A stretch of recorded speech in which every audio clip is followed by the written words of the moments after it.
Hola, hola, ¿cómo están todos? Bienvenidos. Es un gusto todos quienes nos están escuchando.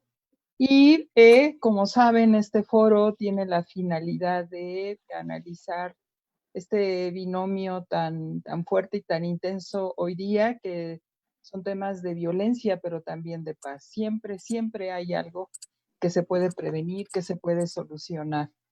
Y pues el día de hoy tenemos la temática de jóvenes en contexto de violencia y nuevos caminos de resiliencia. Ciertamente es jóvenes, juventudes en tiempos difíciles, estamos viviendo una pandemia definitivamente mundial, estamos en temas de cambio climático con todas las secuelas que esto trae aparejado. Tenemos condiciones sociales realmente de vida difíciles, pero pues finalmente los jóvenes, factor de cambio, ¿qué es el bienestar para ellos? Seguramente cada uno tendría su propia opinión y respuesta, pero lo cierto es que sí existe una necesidad realmente imperante de colocar los temas de psicología en un lenguaje muy sencillo, muy entendible.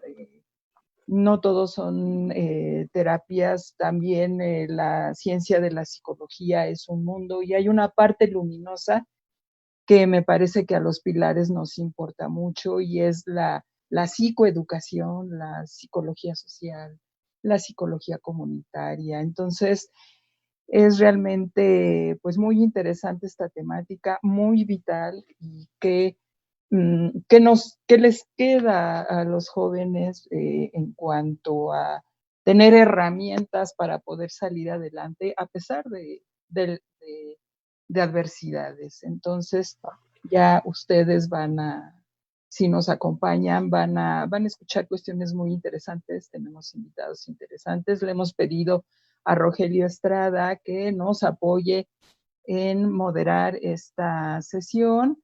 Él es egresado de la ENA, pero también es docente en Pilares Tepito, en Alcaldía Cuauhtémoc, y interesado en estas temáticas. Así que adelante, Rogelio, bienvenido, gracias por tu apoyo.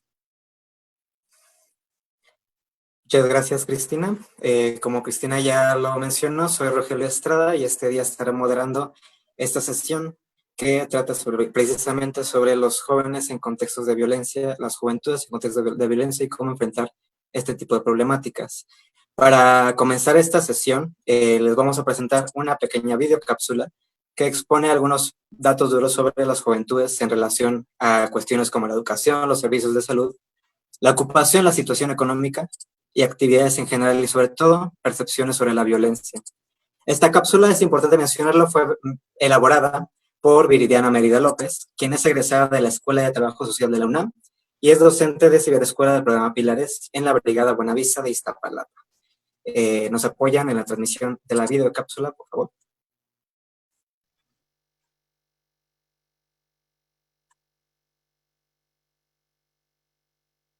Personas jóvenes en México. México tiene una gran estructura poblacional. 30.7 millones son jóvenes, personas entre los 15 y 29 años de edad. 50.9% son mujeres y 49.1% son hombres. ¿En qué contextos se encuentran? La encuesta de jóvenes en México 2019 señala que de las personas encuestadas, más de 70% son solteras y no tienen hijos, y 7 de cada 10 viven con algún familiar. En cuanto a las instituciones a las que acuden para recibir atención médica, el IMSS es la principal y 17% no está afiliada a alguna. Respecto a la educación, 48% aspira a concluir el nivel superior para lograr objetivos de trabajo. Sin embargo, 22% con edad de 15 a 17 años y 56% de más de 18 años no están estudiando. Las razones son la necesidad de trabajar y las responsabilidades tempranas como embarazos y cuidar a un familiar. Con relación a su ocupación, 45% estudia, 35.8% trabaja, 8% está desempleada y 7.9% realiza actividades en el hogar. Estudiar es la actividad principal de quienes tienen hasta 22 años. La mitad de las mujeres estudia y también 4 de cada 10 hombres. Trabajar es la actividad primordial de quienes tienen entre 23 y 29 años.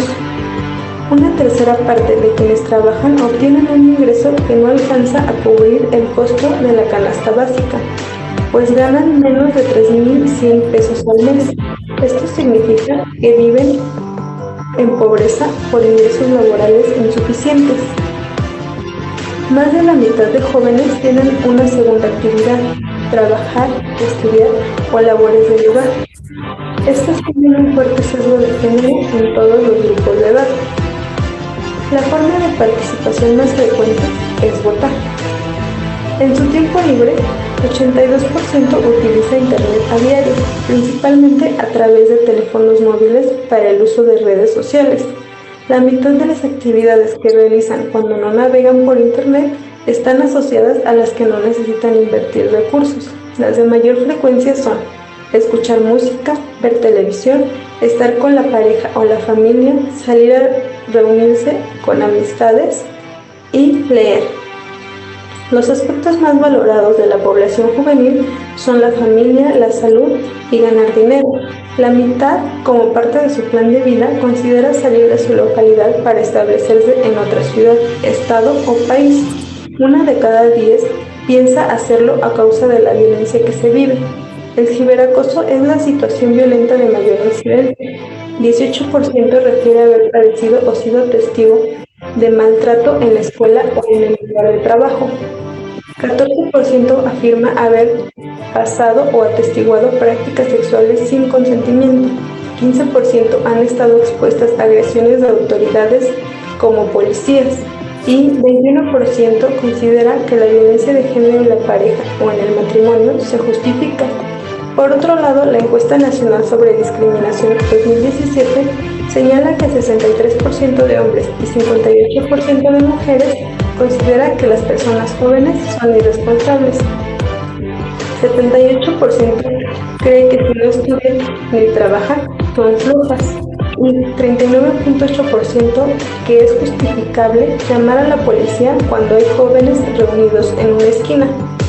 38% de personas jóvenes perciben que hay poco o nulo respeto por sus derechos y 32% refieren haber sido discriminadas por su edad al menos una vez durante los últimos 5 años y reportan como principales ámbitos de exclusión la calle, el transporte público, el trabajo y la escuela.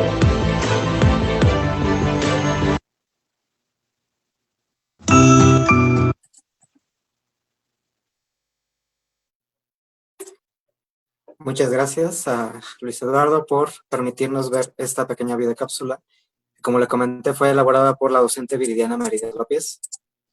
Ahora pasamos a la principal parte de esta charla, que hoy tiene como principal invitada a la doctora Mariana Gutiérrez Lara, quien es profesora de tiempo completo de la Facultad de Psicología de la UNAM. La doctora es también articulista en revistas científicas, colaboradora y conductora en Radio UNAM, y particularmente en el programa Conciencia, Psicología y Sociedad. Además, ha elaborado e implementado programas para evitar el abandono escolar en adolescentes y jóvenes. Capacitó a docentes en ciberescuelas de Tlalpan, de uno de cuyos cursos yo tuve la fortuna de tomar, sobre esta misma temática, entre muchas otras colaboraciones con la alcaldía. Esta vez la doctora nos hablará sobre algunas formas en las que impacta el contexto actual de violencia en el desarrollo psicológico de los jóvenes. Tiene usted la palabra, doctora, y tiene 15 minutos para darnos esta primera exposición. Le comento que, pues, si nos acercamos a ese tiempo, le estaré avisando. Adelante. Por favor, su micrófono, para que podamos escucharlo. Muchas gracias. Cierto. Bueno, pues agradezco mucho la invitación. Me da mucho gusto volver a estar con ustedes. Y pues justo la primera parte, lo que quiero comentarles es, pues, cuáles son las situaciones que llevan a los jóvenes. Ustedes, por favor, me dirán si ven la presentación o en qué momento la pueden ver, por favor, para que les comente. ¿Sí? Se está cargando la presentación. Ok. Entonces, bueno, les voy platicando. Efectivamente, cuando ustedes ya podemos verla. Ok, cuando ustedes me invitaron a platicar acerca de esto, me pareció muy interesante que hablamos, además de los datos que ya presentaron, que por supuesto que son importantes cuando hablamos de contextos de violencia.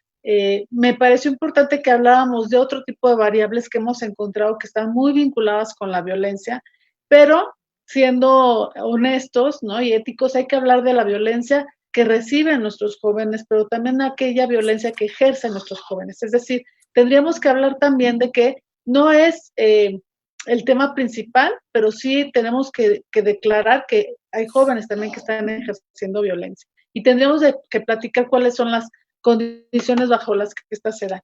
Entonces, en esta primera parte me gustaría hablarles justamente de que los momentos que estamos viviendo ahorita, ya decían, de la situación económica, de las dificultades en torno a la convivencia familiar, particularmente ahorita con el confinamiento, que está provocando tanto problema de tipo emocional, pero que hemos estado también arrastrando patrones de comportamiento pues cada vez más agresivos, producto de muchas condiciones, pero prácticamente podemos hablar que la principal sí son condiciones económicas adversas, condiciones de salud difíciles y pues una inseguridad, digamos, a nivel macro, que por supuesto que nos impacta a todos y está impactando a los jóvenes.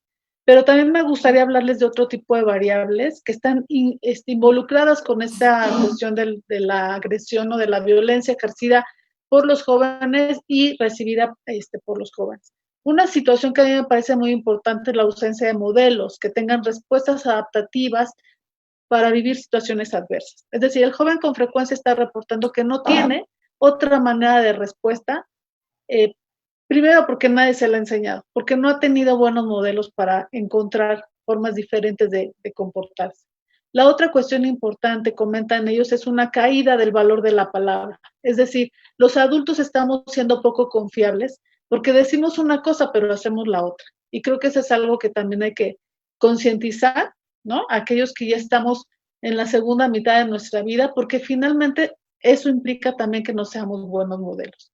La otra cuestión muy importante es justo lo que estamos hablando como sobrevaloración de la imagen. Es decir, en este momento actual, a través de los medios de comunicación, a través de diferentes plataformas, sí estamos dando una prioridad a la cuestión de la imagen externa, de lo que importa, cómo te ves y cómo te ven los demás. Y esto evidentemente pues genera cierto tipo de reacciones emocionales en los jóvenes. Pero también se ha dado una importancia central al dinero. Sabemos que es un medio para vivir y sin embargo ahorita lo estamos convirtiendo en el fin principal. Obviamente la situación económica de nuestro país y del mundo completo pues nos está llevando a que sea un evento de frustración. La otra cuestión que quisiera hablar es del individualismo. Es decir, nuestra cultura por siglos se ha manejado de tipo colectivista, pero que nos importe la parte afiliativa, el estar juntos y formar parte de un grupo. Sin embargo, últimamente, y mucho en relación a la cuestión del dinero, nos hemos vuelto muy individualistas, ¿no? Y hemos estado fomentando en nuestros niños y jóvenes que lo importante es que uno salga adelante independientemente de los medios para lograrlo. Justamente llama la atención que al mismo tiempo que estamos trabajando el individualismo, también estamos discriminando al que es diferente. Y lo estamos viendo todo el tiempo y hemos tenido también muchas oportunidades para comentarlo en diferentes medios, en donde lo que es diferente nos causa malestar, ¿no? Nos molesta, nos incomoda y reaccionamos de una manera violenta hacia eso. Algo que es importantísimo hablar, porque ahorita nos está tocando de manera muy particular con la cuestión del confinamiento, es el desencuentro. El desencuentro y la incomunicación. También muy paradójicamente, porque la gran cantidad de información que estamos recibiendo a través de las redes sociales, del uso de la tecnología, debería de hacernos sentir mucho más cómodos, digamos, y en comunicación. Sin embargo, lo que estamos encontrando es que el joven, lejos de sentirse acompañado, se está sintiendo sumamente aislado. Y parece que estamos alejando a los que tenemos cerca y no necesariamente estamos cubriendo nuestras necesidades afiliativas comunicándonos con los que están lejos. Es decir, aparentemente la tecnología ha sido creada para acercar a los que están lejos, pero no necesariamente se logra y de una manera eficiente. La otra cuestión, pues, es la sobreinformación, ¿no? La sobreinformación que ahorita estamos recibiendo por la gran cantidad de medios, de redes sociales, por ejemplo, para obtener datos. Sin embargo, sabemos que también que ha sido mal usada este medio de comunicación, ¿no? Y que a veces recibimos información alarmista, amarillista y poco seria. Entonces, eso también pone en una condición adversa a nuestros jóvenes. El consumo masificado tanto de objetos como de imágenes es otra vez muy importante, ¿no? Estamos privilegiando las cosas sobre las personas y eso es algo que evidentemente el joven se da cuenta. Y por supuesto que no está a gusto, pero finalmente la avalancha lo lleva a que él también esté privilegiando algunas situaciones de consumo y que lo importante quede en resguardo, ¿no? Que es las personas y lo que les pasa a las personas. La cultura hedonista es algo de lo que yo voy a hablar muy particularmente cuando hablamos de resiliencia, porque creo que hemos estado enseñándole al joven a estar bien o a querer estar bien o a lograr el objetivo, no importa cómo sea, ¿no? Y estamos soportando, digamos así, poco las situaciones adversas, las situaciones incómodas, las situaciones que no nos gustan. Estamos detrás del placer absoluto sin fijarnos de que hay también algunos riesgos cuando no nos fijamos en el medio para lograrlo y cuando no rescatamos las consecuencias. Y bueno, ya lo dijeron hace ratito en la cápsula, estamos evaluando a los jóvenes como un grupo social vulnerable o de riesgo. Es decir, estamos asumiendo, y eso ya tiene muchos años, que el joven o que la juventud es una enfermedad que se cura con el tiempo, ¿no? Entonces ya estamos patologizando a un grupo de personas que están tratando de encontrarse a sí mismas. Y el que nosotros estemos evaluándolo de una manera negativa, es decir, como un grupo que necesariamente provoca problemas, por supuesto que tiene consecuencias importantes para los jóvenes. Ahora, todo esto que yo les digo, que tiene mucho más que ver si se fijan nada más con la precariedad económica o con una situación externa difícil, pues por supuesto que lleva a condiciones individuales muy particulares y no necesariamente positivas. Pongo como ejemplo el incremento en padecimientos y en conductas de riesgo. Es decir, no quiero decir que todos los jóvenes están ansiosos y deprimidos, no quiere decir que todos los jóvenes hayan tenido una ideación suicida o se encuentren con una sobreactividad, ¿no? Ya de tipo patológico, o que tengan una conducta violenta ya que llama nuestra atención o antisocial, pero sí podemos decir que a lo largo del tiempo hemos estado encontrando muchos padecimientos de tipo emocional en nuestras juventudes y sobre todo ya a nivel mucho más temprano en nuestros niños. No hablando de trastornos como tal, no hablamos de trastornos psiquiátricos, pero sí podemos hablar que hay un malestar psicológico por lo menos transitorio. Y conductas de riesgo, pues las hemos visto todo el tiempo, ¿no? Desde aquellas conductas que son sumamente impulsivas, que llevan al joven a tener pues un riesgo a su salud, hasta el consumo de consumo de alcohol y drogas. Pero fíjense, además de esto, estamos hablando de que hay un aburrimiento crónico. Es decir, el joven de manera frecuente reporta que está aburrido. A pesar de que hay una gran cantidad de estimulación, a pesar de que hay una gran cantidad de materiales, digamos ahora, ¿no? De medios, de aparatos, de dispositivos para que podamos hacer una gran cantidad de cosas, pues resulta que por el contrario el joven reporta aburrimiento. Y también estamos reportando sensaciones de vacío. Y eso tiene que ver, paradójicamente, con que todo lo que tenemos a la mano no nos es suficiente. Porque al final, esta gran cantidad de información que estamos recibiendo, pues no necesariamente nos está alimentando, digamos así, nuestra forma de ser o nuestra personalidad. Y bueno, tendremos que hablar entonces de la violencia, pero yo les decía yo que de la violencia ejercida también por nosotros mismos, es decir, ejercida y recibida, ¿no? Porque a veces pensamos que le pasa nada más a los demás, ¿no? Y seguramente en algunos otros momentos han hablado de que hay microviolencias, es decir, no necesariamente estamos hablando de golpes o de daño físico, sino estamos hablando de daño psicológico, estamos hablando de daño emocional, estamos hablando de burlas, estamos hablando de formas de comportamiento que dañan a otros, estamos hablando, decían en la imagen, del ciberacoso, que puede ser muy suave, que puede ser muy tenue, que no necesariamente evidencia por así decirlo, características negativas de alguien, pero que sí pone en tela de juicio a esa persona. Y eso es violencia también. Entonces, creo que lo importante aquí es que rescatemos que cuando hablamos de violencia, tendríamos que hablar de una vía de doble camino, en donde eventualmente yo también puedo aplicar violencia en alguien, incluso sin saberlo, ¿no? O sin tener conciencia, sin tener claridad de que eso se llama violencia, y al mismo tiempo puede estar recibiéndola. Y esto hace que se vuelva un círculo vicioso, porque entonces ya no es posible que ya no pueda medir ni las consecuencias ni los alcances que puede tener mi ejecución, mi relación con los otros. Entonces, lo que a mí me gustaría en otro momento es poderles hablar de cuáles son los caminos que podríamos tener a través de lo que llamamos resiliencia, que es un término que pues ha sido muy importante porque se ha demostrado a través de la investigación que efectivamente las personas tenemos estrategias de afrontamiento a diferentes situaciones adversas y ejecutamos de una manera bastante eficiente a pesar de que haya momentos en que no tenemos muy buenos modelos, que digamos, o a pesar de que aparentemente nuestra historia no ha sido una historia sencilla, sino al contrario, que estamos hablando de historias adversas continuamente, ¿me explico? O sea, no nada más en una situación, sino que hemos estado teniendo eventos negativos de vida periódicamente. Y sin embargo, podemos rescatar nuestras habilidades personales, nuestros recursos individuales y sociales para el desarrollo de conductas resilientes.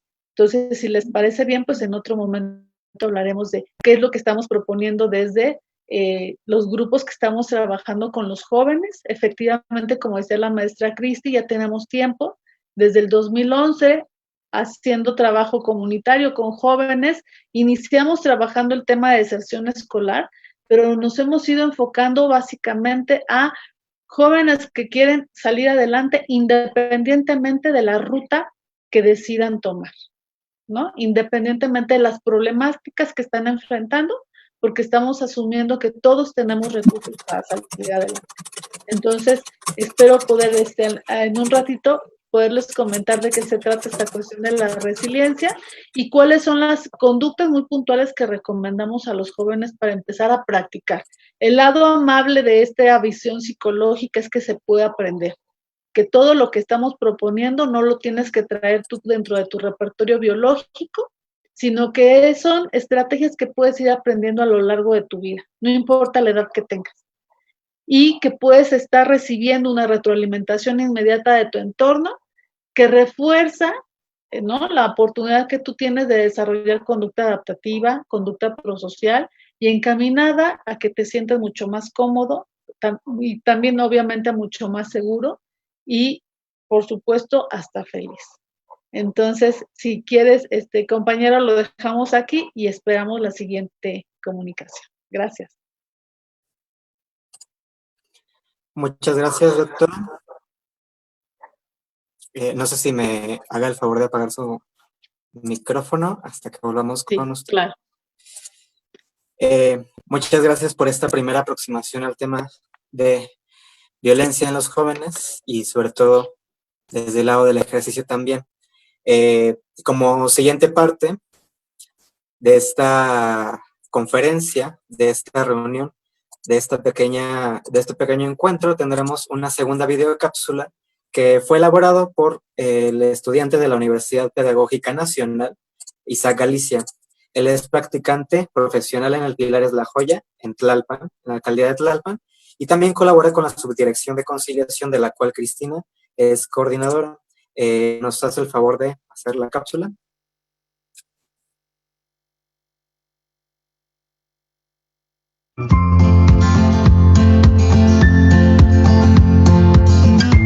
Uno de los principales problemas al que se enfrentan los jóvenes en la actualidad es la desinformación. Los medios de comunicación, aunque facilitan el tiempo en que reciben la información, muchas veces la información es equivocada. La manera en que se puede solucionar este problema es volviéndose más crítico, investigando, no quedándose con lo que se les diga y buscando explotar el potencial que se tiene.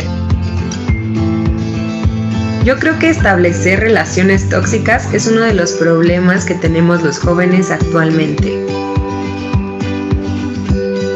Considero que una manera de erradicar este problema es asistiendo a talleres sobre relaciones sociales en los cuales puedan orientarnos para saber cómo construir relaciones saludables. Actualmente hay muchos problemas a los que se enfrentan los jóvenes y uno de ellos es la educación sexual. En estos tiempos no es tan difícil encontrar información, menos teniendo una herramienta como internet, pero dejar a la deriva a los jóvenes con tanta información podría causar mucha confusión y si esto se acompaña de los tabús de la sociedad se convierte en un problema. La educación sexual es un proceso continuo en el cual se recibe información en todo momento. Se ve de manera formal en la escuela, pero también de manera informal en la familia, en grupos de amigos o incluso en los medios de comunicación, por lo que debe de haber coherencia y coordinación en las diferentes áreas. Un principal problema sería la comparación, porque buscan ser aceptados conforme a su cuerpo o ideales. Creo que lo principal que debemos hacer es trabajar en uno mismo, empezar a conocernos, quizás tomar algunas clases que te sirvan como yoga, meditación. Es muy importante estar bien contigo mismo.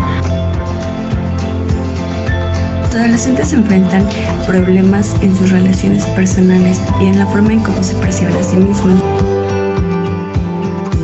Una forma de afrontarlo sería informarse y buscar ayuda con especialistas para que les hablen y los guíen acerca de los temas.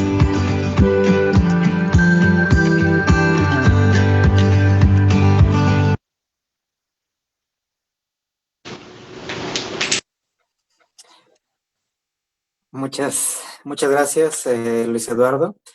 Y pues ahora te toca a ti. Luis Eduardo Sánchez Toscano es subdirector de Educación de la Diversidad Sexual y Funcional en el programa Pilares de la Ciudad de México.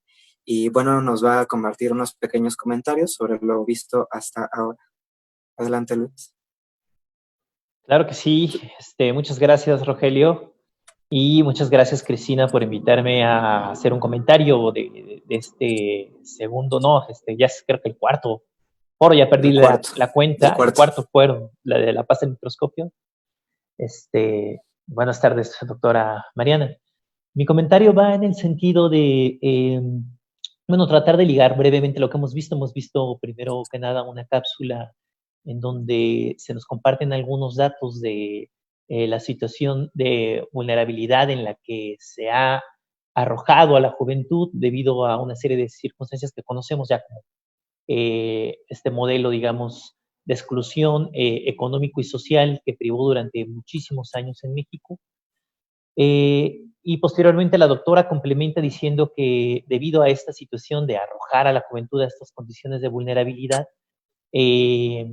pues se ha incurrido también en una situación de patologización de la juventud en sí, como si fuera un poco esta situación de vulnerabilidad o estas características a las que arroja la situación de vulnerabilidad de la juventud, aspectos constitutivos de la juventud cuando no lo son, ¿no? Cuando en realidad no lo son, pero sí generan efectos en el desenvolvimiento, en las dinámicas juveniles. Y dice la doctora también, incluso vemos a la juventud también cómo también produce violencia, ¿no? Se ve tentada, se ve acorralada por diferentes dinámicas en las que debido a una serie de antivalores, podríamos decirlos, de las sociedades individualistas, de las sociedades líquidas que tienen vínculos sociales tan laxos, generan que los jóvenes puedan ser presas de dinámicas violentas. Me parece interesante que nos lo comente así porque nos hace que nos prevengamos, digamos, de caer en una posición romántica de la juventud, romantizar a la juventud.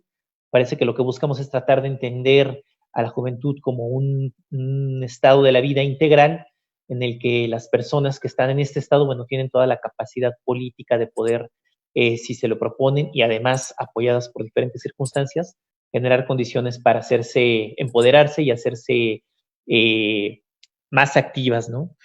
Es un poco también lo que nos sugiere la doctora cuando habla del concepto de resiliencia, del que nos va a hablar más adelante, como esta capacidad, digamos, esta especie de tendencia actualizante, si la queremos asociar con un concepto de la psicología humanista. La tendencia actualizante es una una tendencia natural de los seres humanos, de los seres vivos, a encontrar un equilibrio, una adaptación a cierto ecosistema, por más adverso que éste sea, ¿no?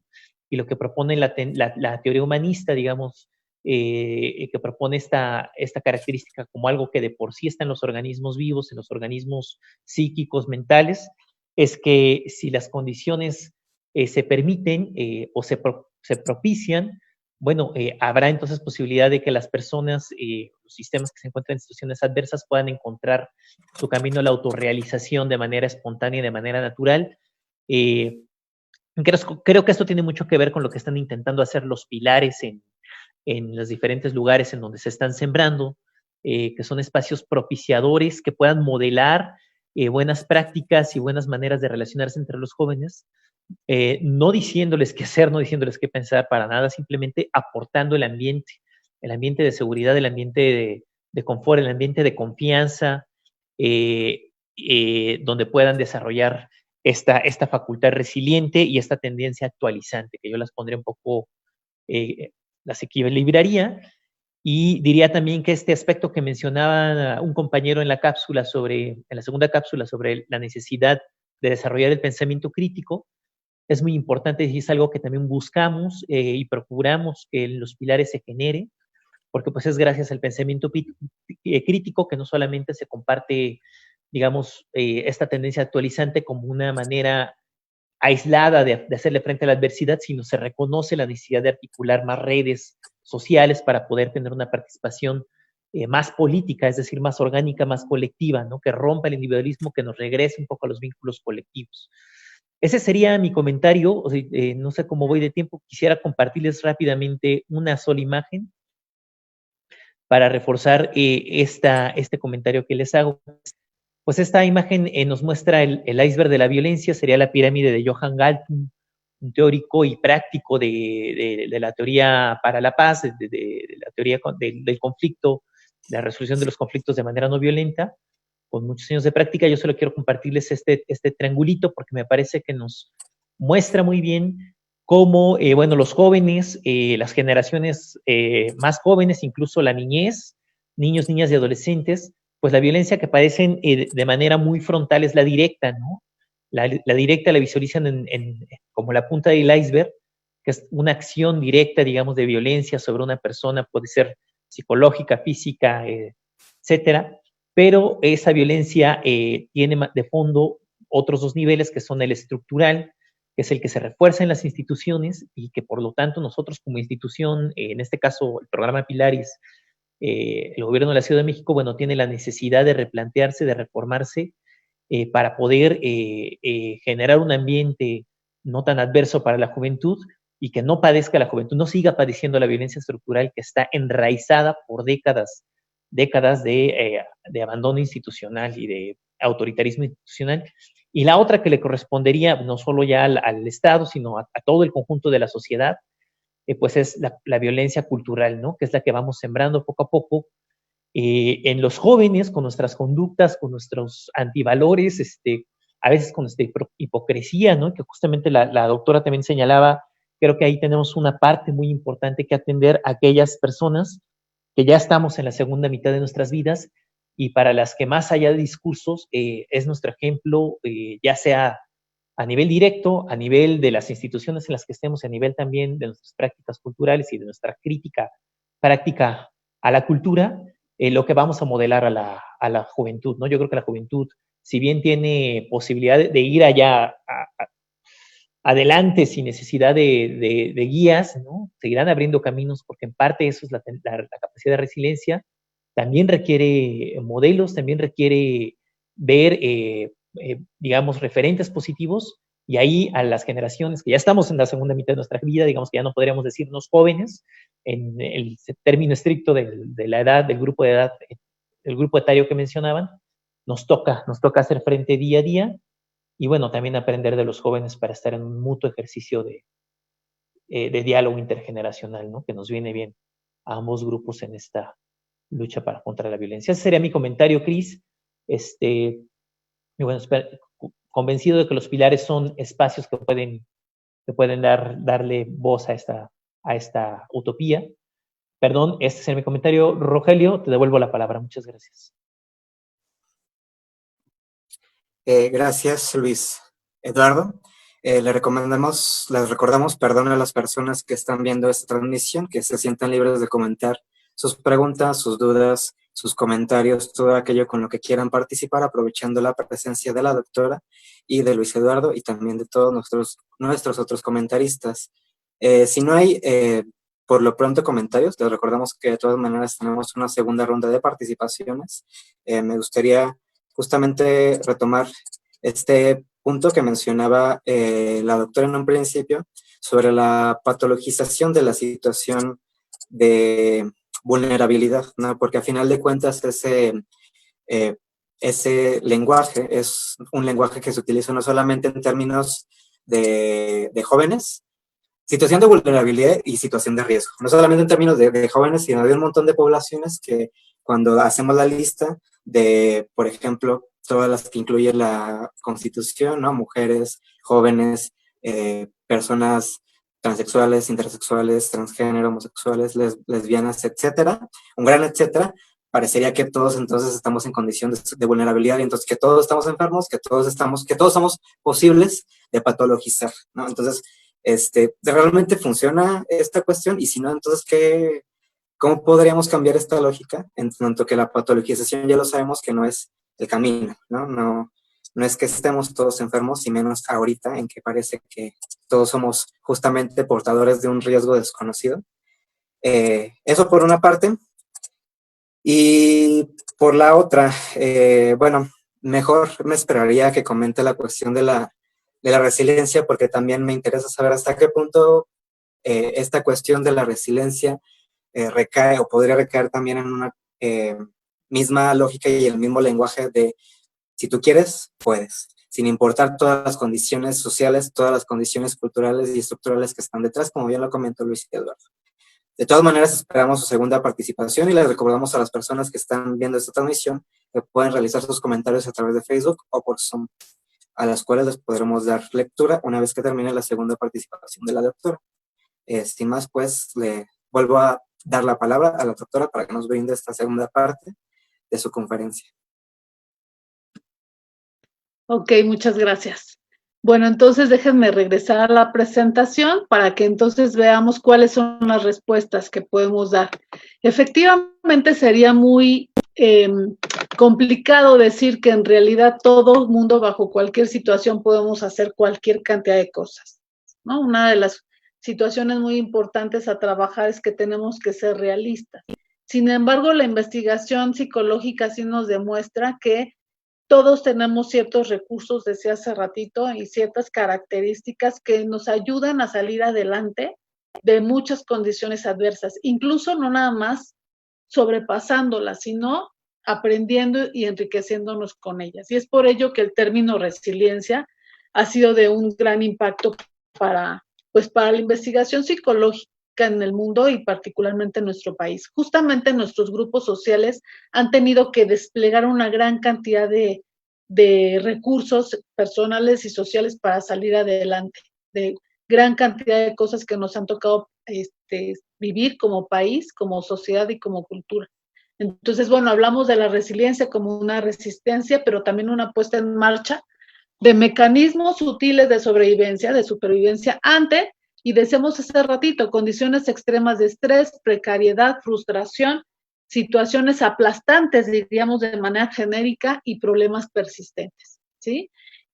Los investigadores hablan de un potencial humano, eso quiere decir que se puede desarrollar, que permite emerger de una experiencia aplastante, decíamos, pero sí que deja cicatrices, pero también de la cual salimos fortalecidos. Para mí, el encuentro con esta investigación ha sido muy, muy enriquecedora, no nada más como psicóloga, sino como persona, porque entiendo que tenemos que dar frente a una gran cantidad de situaciones de las cuales no tenemos control.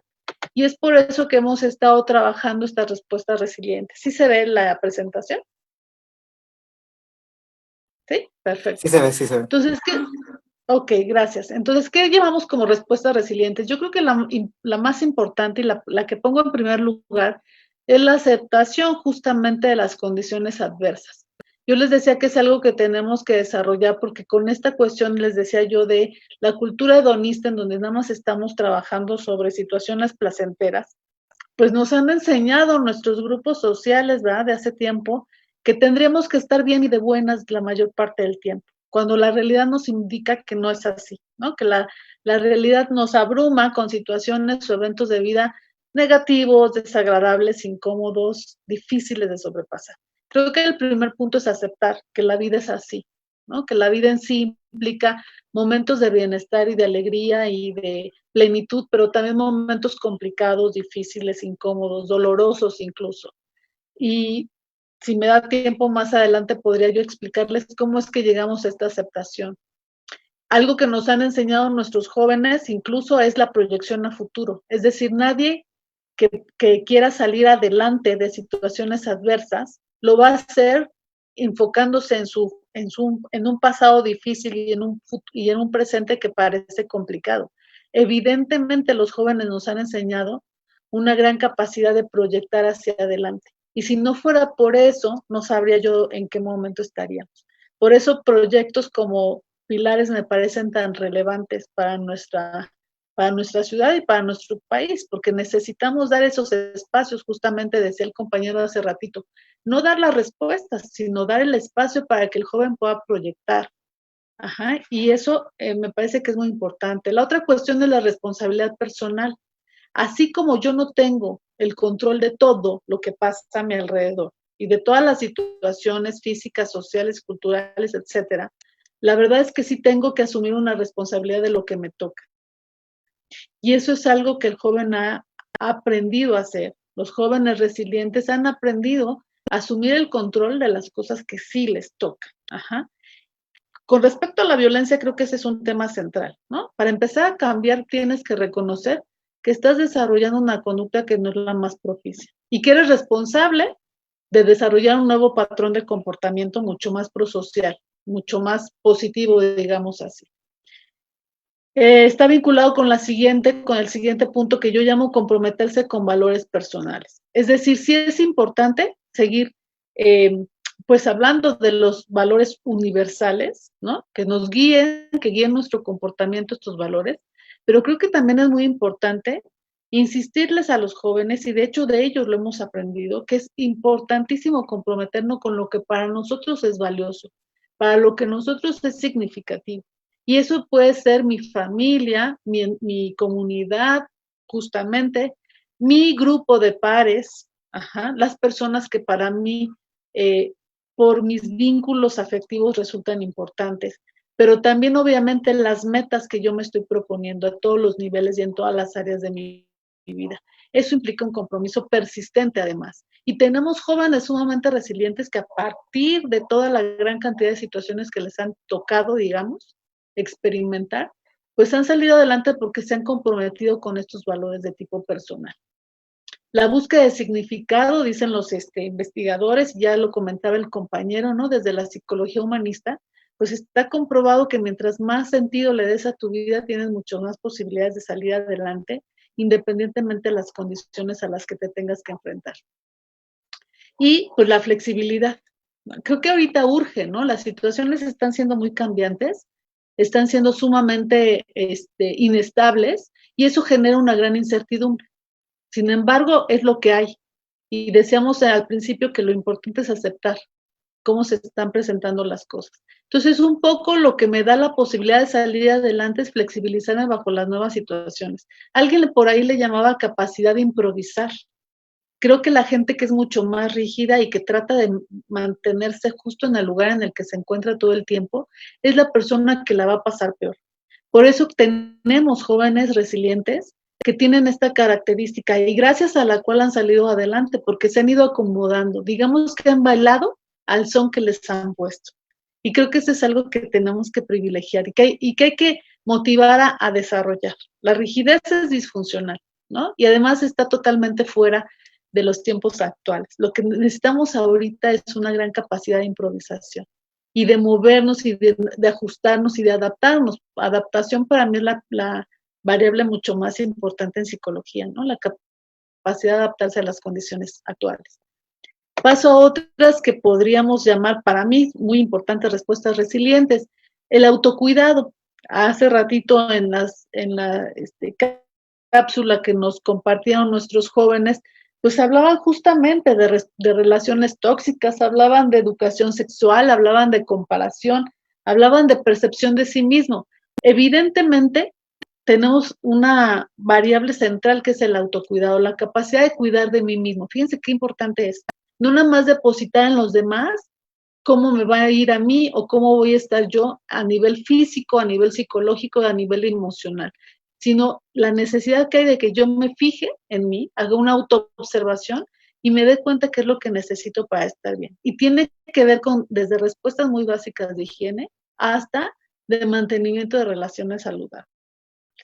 La actitud participativa, también nuestro compañero hace ratito nos hablaba de la importancia que tiene que uno asuma una posición de grupo y participe en la toma de decisiones. Otra vez, los proyectos pilares nos dan esa gran posibilidad. Nos comprometen, pero también nos dan la oportunidad de participar.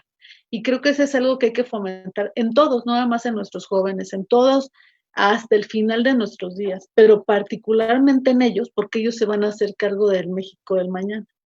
Entonces, creo que es muy importante, es una actitud de participación y lo hemos visto de manera consistente en muchos de nuestros jóvenes. Entonces, los entornos sí se pueden ir cambiando. No quiere decir que sea algo sencillo, no quiere decir algo que se vaya a hacer de la noche a la mañana, pero sí implica que los jóvenes con una nueva mirada participen en un mundo que es el que sí quieren tener. Claro, para eso también se necesitan buenos modelos, decíamos hace ratito, ¿eh? El desarrollo de la empatía es algo que hemos trabajado muchísimo los últimos años en psicología, porque nos damos cuenta que tenemos que entender al otro para poder hacer algo diferente con nuestro grupo social, ¿no? Que vale la pena no nada más ponernos en los zapatos del otro, como dicen tradicionalmente con la empatía, sino aprovechar de las diferencias que existen entre nosotros para crear un bien común. Eso también se llama empatía.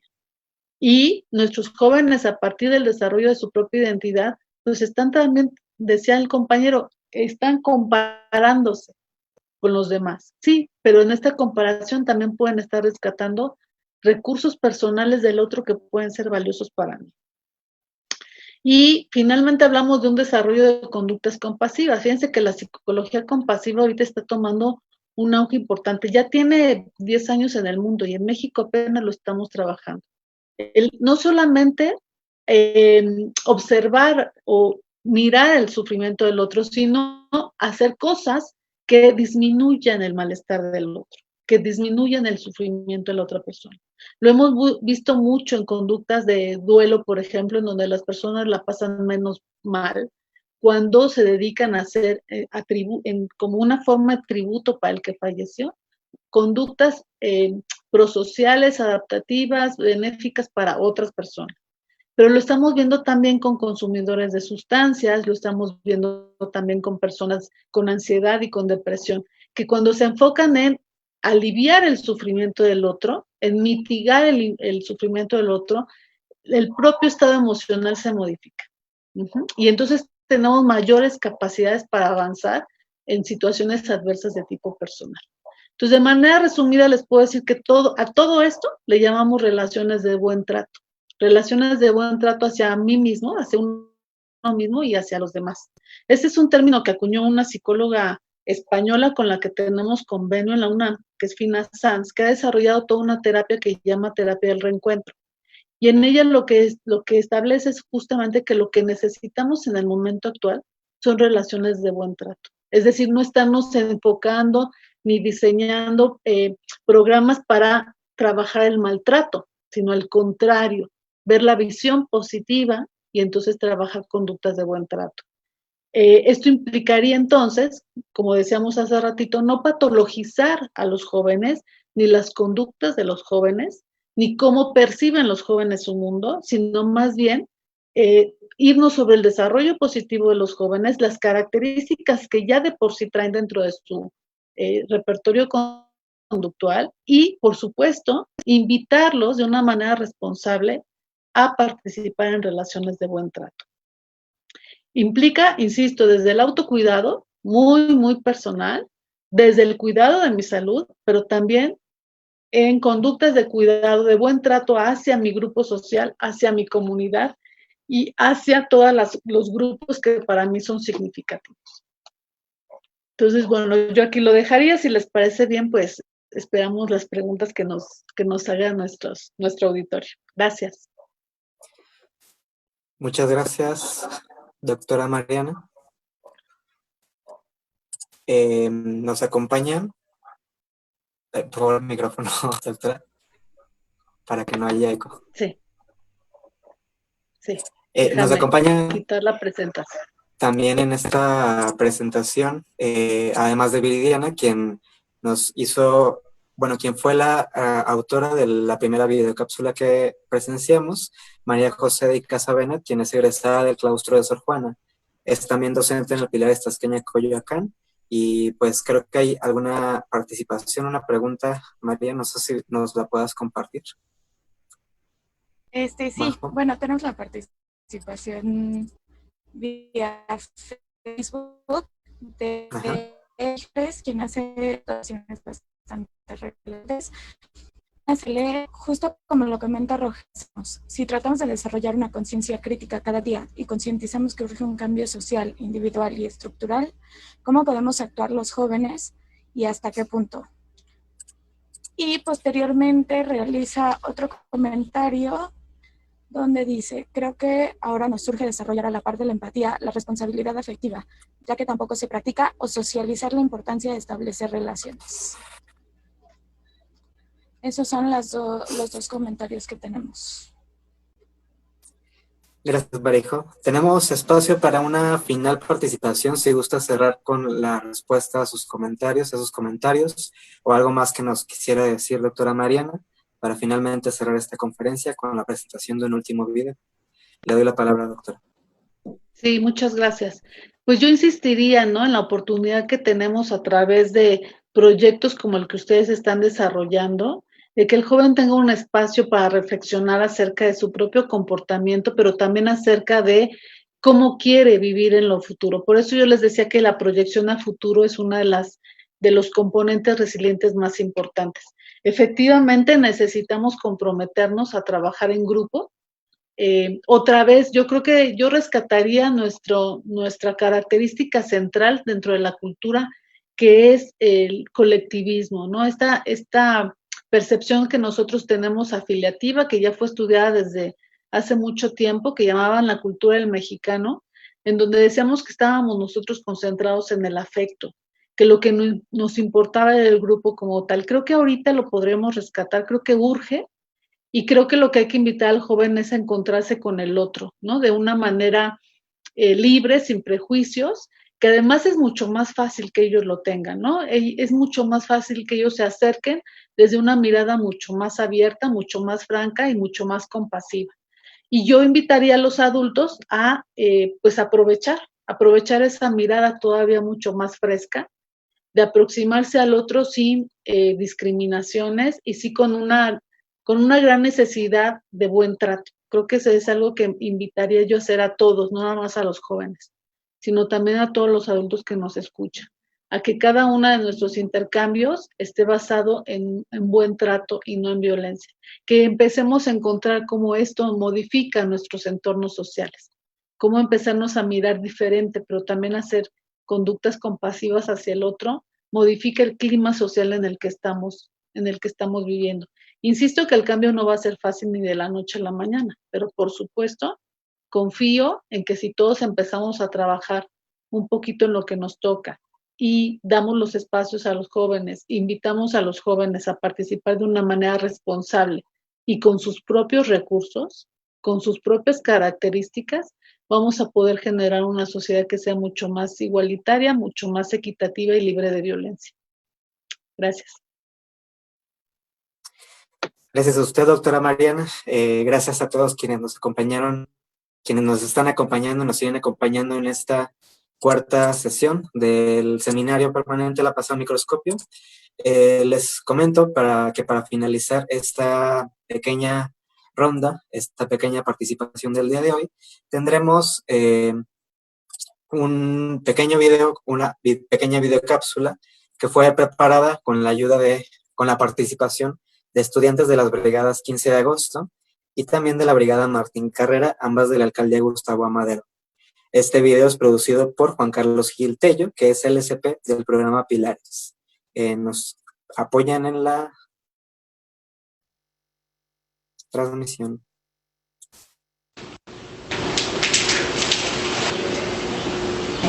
Hola, saludos a todos, espero se encuentren bien. Hablemos de los jóvenes, mejor aún, hablemos con ellos, hablemos con ellas. Como lo diría el doctor Pablo González Casanova, los y las jóvenes se muestran cada vez más como una nueva categoría en la historia universal. Desde finales de la década de los 60, la juventud en Chicago, París, México, ha desempeñado un papel protagónico en amplios movimientos de transformación social. En la llamada Primavera Árabe, vimos jóvenes encabezando protestas en las calles de Túnez, Egipto, Marruecos, Yemen o Siria.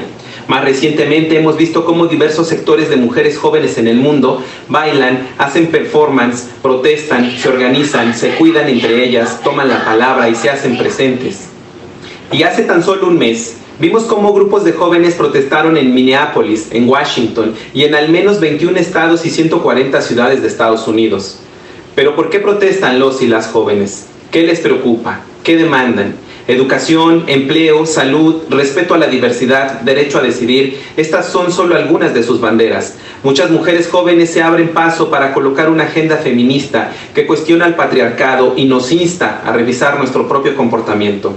Los jóvenes árabes reclaman acceso a empleo, educación, una vida digna, anhelan vivir en sociedades más democráticas. En Europa hemos visto cómo los jóvenes se unen en defensa de nuestro planeta y hacen protestas ante la emergencia climática que vivimos y el calentamiento progresivo de la Tierra. En Estados Unidos, los jóvenes protestaron en contra de la discriminación, la supremacía racial, y fueron jóvenes en Europa quienes derribaron estatuas de esclavistas a los que aún en nuestros días se les rinde homenaje y culto. En México, con una población de 125 millones de habitantes y un promedio de edad de 29 años, ser joven no siempre es una buena noticia. En los últimos 30 años, la reducción de los servicios públicos y el acceso a derechos sociales hoy nos deja en una cruda realidad en la que, de acuerdo con el Centro de Estudios Espinosa Iglesias, 7 de cada 10 mexicanos que nacen pobres continuarán siéndolo el resto de su vida, perpetuando así un sistema de exclusión y explotación muy difícil de evadir. Aunado a esto, muchos jóvenes han crecido y vivido en un país violento. El narcotráfico, el consumo de drogas y el trasiego de armas han utilizado como su principal carne de cañón a los jóvenes, particularmente aquellos de los estratos más pobres de nuestro país. Pero no todo está perdido. Recientemente los cambios en la política pública de nuestro país y particularmente en nuestra ciudad abren una ventana hacia un futuro más alentador. A los jóvenes, ¿qué les podemos decir? De entrada, que no están solos, no están solas. Estamos juntos en esto. Caminemos juntos, escuchémonos, preparémonos. No podremos cambiar el mundo si no lo entendemos primero. Y como lo diría Gandhi, empecemos nosotros mismos a hacer el cambio que queremos ver en el mundo.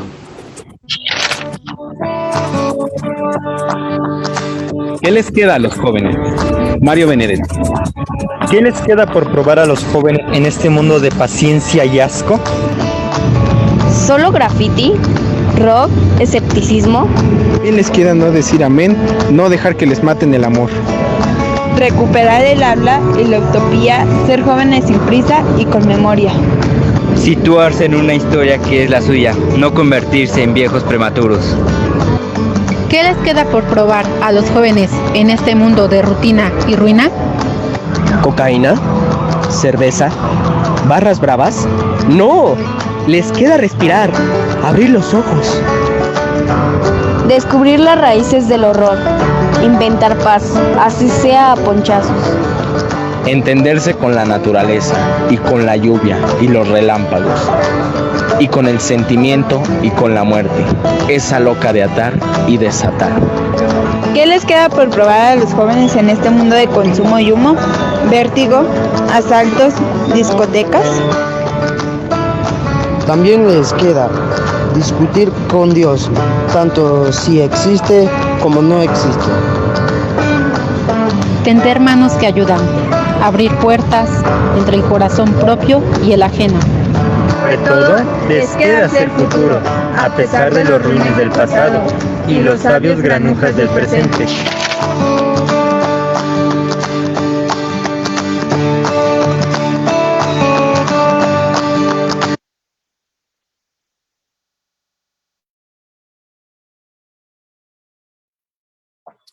Muchas gracias, Luis, por el control del video. Finalizo esta sesión del día de hoy del seminario permanente La Paz al Microscopio. Esta sesión trató sobre las juventudes y las maneras de afrontar precisamente los problemas que afrontan los jóvenes en los contextos de violencia, algo de interés para todas las personas que participamos en el programa Pilares. Te regreso la palabra, Cristina, quien nos hizo el favor de convocarnos este día.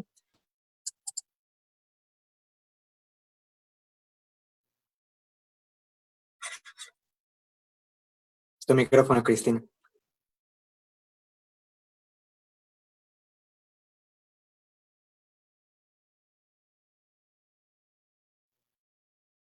Listo. ¿Me escuchan, verdad? No, pues muchas gracias, equipo. Creo que en equipo todo es mejor y tanto el trabajo como la vida misma, somos seres sociales. Nuestro cerebro es un órgano social. Entonces, creo que se pueden buscar maneras resilientes para, ante la adversidad, siempre encontrar alguna respuesta y algún camino. Este tema de juventudes estarán de acuerdo conmigo que es, pues en realidad, un espectro fascinante de aspectos tan específicos que podríamos hacer un programa de cada temática. Por ejemplo, la sexualidad, por ejemplo, la pareja, por ejemplo, el noviazgo, por ejemplo, el trabajo mismo, por ejemplo, las vocaciones que a veces se tienen en la vida y que por situaciones justamente de violencia estructural no podemos seguir nuestra vocación. Qué fuerte, ¿no?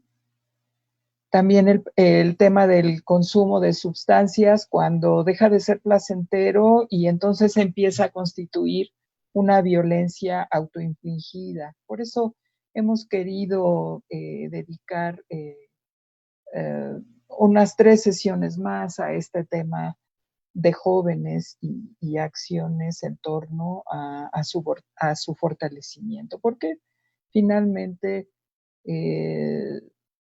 son factor de cambio los jóvenes y en ese sentido tenemos que ahondar más en estas temáticas.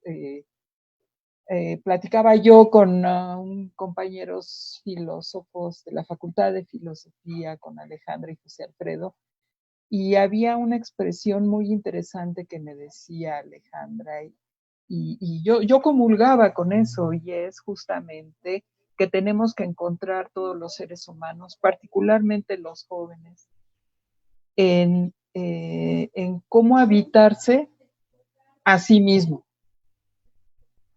Esta pregunta me parece muy crucial porque las adversidades no las vamos a poder desaparecer pronto.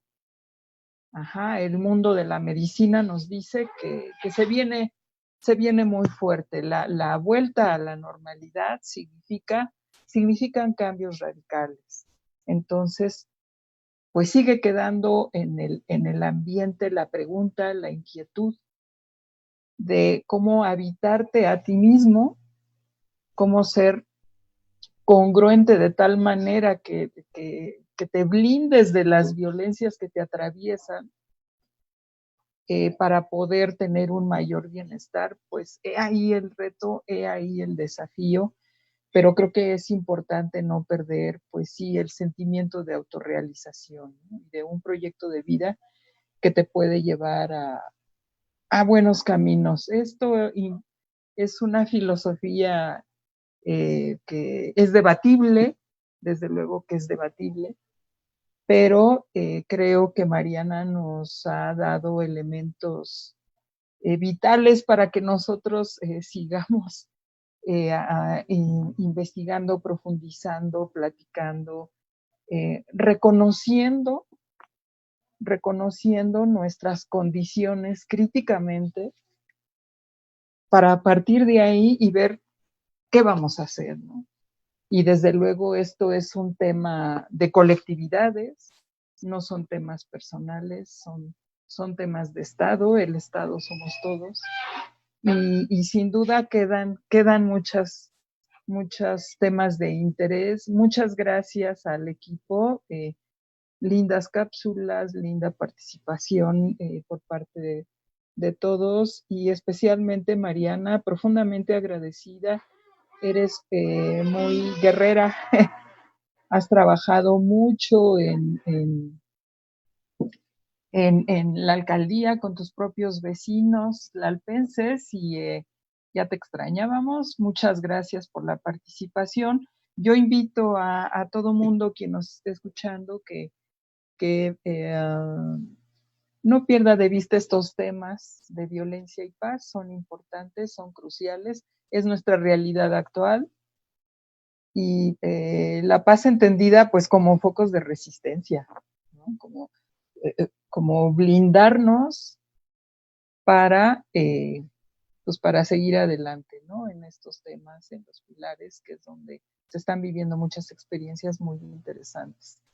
Ok, pues no hay plazo que no se cumpla. Muchas gracias y los invitamos a que continúen reflexionando sobre estos temas.